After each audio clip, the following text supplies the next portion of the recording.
नमस्कार साथियों।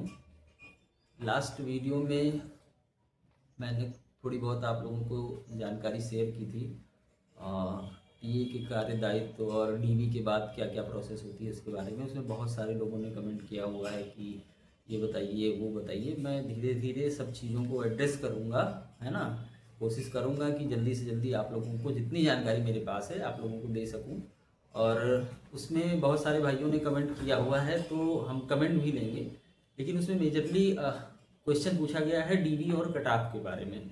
डीवी देखिए आप सब लोगों की प्रस्तावित है, जल्दी जितनी जल्दी ये हो पाएगा, आयोग भी इस पे लगा हुआ है, ये आप लोगों की डीवी करा ली जाएगी।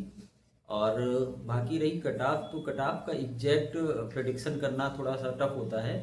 बाकी जो अन्य सोर्सेस हैं उनके माध्यम से कटाप का जो डेटा आ रहा है, मुझे कोई कोई डेटा सेटिस्फाई कर रहा है, कोई नहीं कर रहा है, तो एग्जैक्ट इस पर मैं बोलना नहीं चाहूँगा कटाप के बारे में, क्योंकि हो सकता है मैं आपको जो मुझे लग रहा हो सकता है वो आपको सही ना लगे। और अन्य सारी चीज़ों पे हम लोग बात करेंगे, जो चीज़ें आपको ज्वाइनिंग के बाद में फेस करनी है, जो चीज़ें आपके साथ होंगी और जिन चीज़ों में आपको चॉइस करनी है कि मुझे ये लेना है शाखा या वो शाखा लेनी है, किस में क्या रहेगा, उस संबंध में हम लोग बात करेंगे। तो इसमें हमारे बहुत सारे भाइयों ने कमेंट किया हुआ है, मैंने सबकी कमेंट लगभग पढ़ी हुई है और उसका एक लिस्ट बनाया हुआ है कि किस आधार पर आप लोगों को जवाब देना है और क्या क्या बातें हम लोगों को करनी है।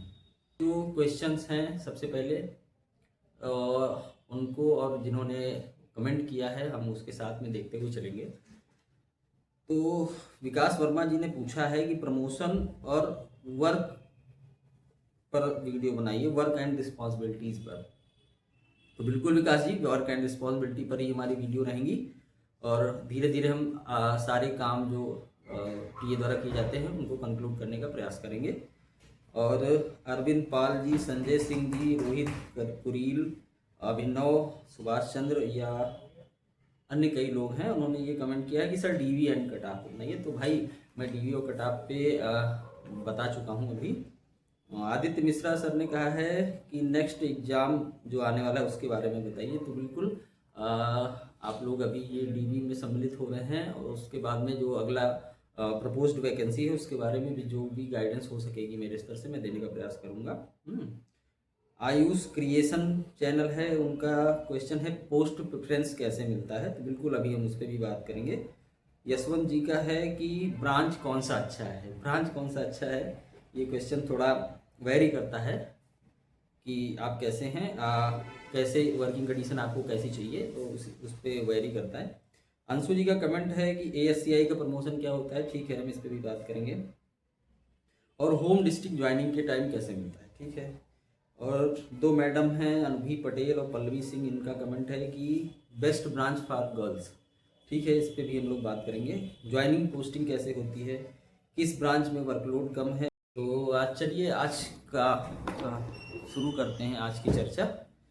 आज की चर्चा में सबसे पहला बिंदु जो मैंने रखा है कि पोस्टिंग किस आधार पर होगी। पोस्टिंग होती है सर, आप लोगों के जो नंबर्स रहेंगे, आपकी रैंक रहेगी, उसके आधार पर आपको डिस्ट्रिक्ट से अलॉटमेंट होगा।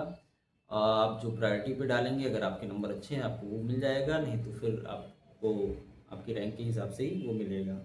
गृह जनपद कैसे मिलेगा, गृह जनपद का प्रावधान हम लोग जब ज्वाइन किए हैं लास्ट वैकेंसी में, तब गृह जनपद का कोई प्रावधान नहीं था, उसमें सीधा लिखा हुआ था कि गृह जनपद नहीं दिया जाएगा। और शायद जहाँ तक मुझे ज्ञात है किसी को भी गृह जनपद नहीं मिला होगा, सामान्य कैंडिडेट को। विशेष परिस्थिति में किसी को मिला हो, स्पाउस कोटा में या विकलांग की स्थिति में, उस तो वो हो सकता है। बाकी सामान्य स्थिति में आपको गृह जनपद नहीं मिलेगा। हाँ, गृह जनपद आपको बाद में आप ट्रांसफ़र करा सकते हैं, अपना जिस जिले में है अगली बार आप ट्रांसफ़र कराना चाहें ट्रांसफ़र करा सकते हैं। जून में ट्रांसफ़र होते हैं हर साल। और पोस्ट प्रेफरेंस के बारे में बहुत सारे क्वेश्चंस आए हैं कि कौन सी पोस्ट अच्छी होती है, और ये आया हुआ है कि कोई ब्रांच कैसे मिलेगी, लड़कियों के लिए कौन सा अच्छा है, वर्कलोड किस में कम है, किसके साथ पढ़ाई कर सकते हैं, ऑफिशियल वर्क ब्रांच कौन सी होती है।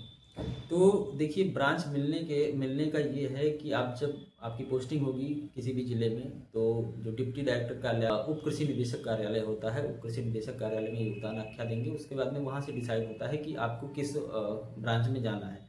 तो वो रिस्पेक्टेड डीडी साहब लोग डिसाइड करते हैं कि उस ज़िले में किस ब्रांच में कितनी रिक्तियां हैं उसके हिसाब से आपको वहाँ पर भेजा जाता है, उस ब्रांच में भेजा जाता है। लड़कियों के लिए कौन सा अच्छा है, ये जो क्वेश्चन है इसको डायरेक्टली हम लोग नहीं आंसर कर सकते हैं, क्योंकि वेरी करता है। अगर आपका होम डिस्ट्रिक्ट से ज़्यादा दूर आपकी पोस्टिंग नहीं हुई है, आप डेली अप डाउन कर सकते हैं, तो बहुत सारे लोग एक्सटेंशन लेना चाहते हैं, क्योंकि वो वहाँ से अप डाउन करके अपने घर से वो आ जा सकते हैं, तो एक्सटेंशन में भी रह सकते हैं, अच्छे से काम कर सकते हैं।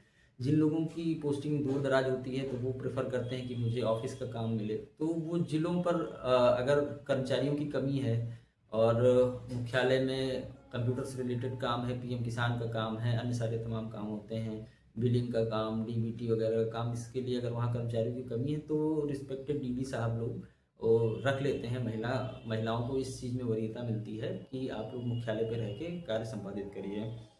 और वर्कलोड किस में कम है, ये क्वेश्चन है। इस क्वेश्चन का कोई सीधा जवाब नहीं है सर, क्योंकि हर शाखा में काम है, प्रकृति अलग है कार्य की।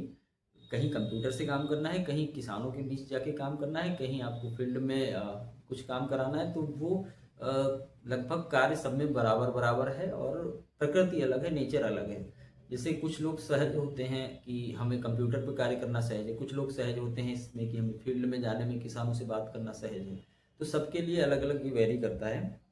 और किस ब्रांच के साथ आप पढ़ाई कर सकते हैं, इसमें भी आई थिंक कि ऐसी कोई स्पेसिफिक ब्रांच नहीं है। अगर आप ऑफिस में भी बैठे हुए हैं और ऑफिशियल काम भी मिला हुआ है तो आप ऑफिस का काम पूरा दिन करेंगे, आपको पढ़ाई का समय वहाँ नहीं मिलेगा। आप ऑफिस के बाद में कभी भी पढ़ सकते हैं। इन सारी ब्रांचेज में आपके पास ये छूट रहेगी कि आप अपना 5 बजे आ गए हैं या अपने समय से आ गए, उसके बाद में आप पढ़िए, कोई दिक्कत नहीं है, पढ़ाई की जा सकती है बहुत अच्छे से। और हाँ, इसमें बहुत सारे लोगों ने कमेंट किया है कि मैं आगे तैयारी करना चाहता हूँ। बिल्कुल आप कंटिन्यू करिए तैयारी, खूब मेहनत करिए। और आपको कोई भी समस्या होती है, कोई असुविधा होती है ऑफिस ज्वाइन करने के बाद या ऑफिस से पहले, तो आप बताइए, हमारे स्तर से जो भी होगा हम लोग उसका समाधान करने का प्रयास करेंगे। और विकास शाखा के मुख्य कार्य ये पूछे गए थे। इसमें एक क्वेश्चन पूछा गया है, आप लोगों ने पूछा है कि डिटेल में बताइए कि हर शाखा के क्या क्या क्या कार्य होते हैं। तो उस पर हम लोग वीडियो बनाने का जल्दी प्रयास कर रहे हैं, क्योंकि मैसेज पे वो करना, कन्वे करना थोड़ा सा टफ होता है। हालांकि मैंने सबको प्रयास किया था कि मैं सबके जो कमेंट्स हैं उनको रिप्लाई कर दूंगा, लेकिन शायद उतना नहीं कर पाया हूँ, काम के साथ में थोड़ा सा व्यस्तता भी रहती है। लेकिन मैं प्रयास करूंगा इसमें। या हाँ, इसमें एक क्वेश्चन आप लोगों का था, वो शायद मुझसे छूट गया था। ये क्वेश्चन था कि आवास मिलता है कि नहीं सर, और सैलरी कितनी मिलती है, क्या है। तो आप सबकी सैलरी वेरी करती है। किसी की पोस्टिंग लखनऊ में है तो उसको एचआरए ज़्यादा मिलता है, किसी की पोस्टिंग कहीं अलग है तो उसको एचआरए कम मिलता है। तो 1000-2000 का फ़र्क हर जगह पर रहता है। और जो 2016 के हैं, प्रमोट भी हो गए हैं या नहीं भी प्रमोट हुए हैं, उन लोगों की सैलरी हम लोगों से काफ़ी ज़्यादा रहती है।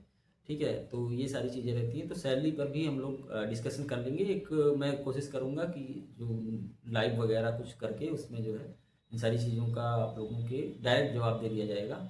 और आवास की बात रही, तो ये आवास अगर आप एक्सटेंशन ज्वाइन करते हैं, विकास शाखा में ब्लॉक पर जाते हैं, तो कई सारे ऐसे ब्लॉक्स हैं जो नए बने हुए हैं, वहाँ पर आवास बने हुए हैं। तो वहाँ पर अगर आवास खाली है तो वहाँ के जो बीडीओ साहब होंगे उनके द्वारा आप जो है उनको एप्लीकेशन देके और प्रयास करके आवास ले सकते हैं। और जो एडीओ एजी होते हैं, अगर मतलब मोस्टली उनको आवास उपलब्ध रहता है, लेकिन हाँ, अवेलेबिलिटी सबसे बड़ा फैक्टर होता है कि अगर अवेलेबल ही नहीं है किसी ब्लॉक में, आवास बने ही नहीं, ये बहुत पुराना ब्लॉक बना हुआ है, टूट गए हैं, तो वहाँ पर फिर आवास की व्यवस्था नहीं मिल पाती है आप लोगों को। मुझे तो यही लगता है, मैं शुरू से ही उसमें रहा हूँ, हालांकि जिस ब्लॉक में मैं था वहाँ था भी नहीं, वहाँ पर आवास भी नहीं था। और अब यहाँ निदेशालय में यहाँ पर आवास की कोई व्यवस्था नहीं है, आपको अपना रहने का वो करना पड़ेगा। जो सैलरी के साथ में आपको एचआरए मिलता है उसके साथ में आप मैनेज करिए और रहिए। तो आवास की तो फिलहाल यही व्यवस्था है। बाकी आप लोग बताइएगा कि और क्या जानकारी आप लोगों को चाहिए। और मैं अगली वीडियो बनाऊंगा, कोशिश कर रहा हूँ कि ब्रांचेस में आपके जो कार्य दायित्व होते हैं उन पर वीडियो बनाना, और जो अन्य सारे टीएसी से कार्य करने होते हैं उन पर वीडियो बनाना, वो मैं प्रयास करूँगा जल्दी। धन्यवाद।